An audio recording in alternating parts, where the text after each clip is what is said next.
8 март не бердің? 30 000 теңгеге гүл. 7 май не алдың? Нәски. Аларыңыз насылтым.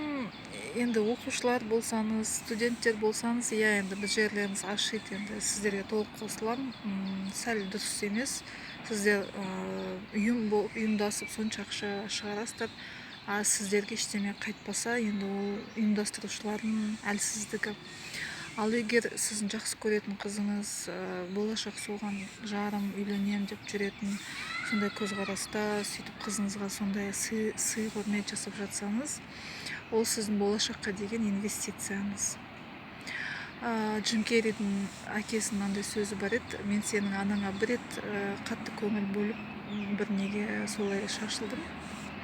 Ол өмір бақи мен ауырғаныма, жылағаныма, тышқан бүкіл құсқаныма, бүкіл не төтеп қасымда өмір бақи бірге қол ұстасып келді деп.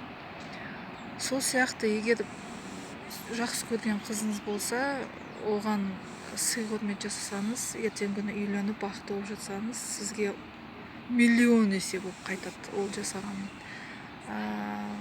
жаңағыдай сыйларыңыз. Сондықтан енді бұл жерде енді екі жақты қарау керек, енді екі жақтап қарау керек.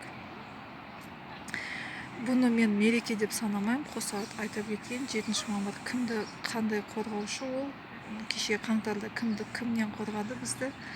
Сондықтан бұл ешқандай да бір мен үшін, мен отбасым үшін ешқандай мейрам емес.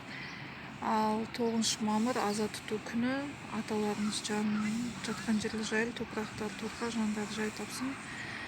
Бізге өмір бізге дейін келіп, сол арам Сталиннің жұмысқы саясатынан аман есен тірі қалып, аруақтары жебеп жасқап, елге қайта оралып, келіп үйленіп, бала шаға болып, үй салып, өмір бізге дейін жеткен үшін алғыс білдірем.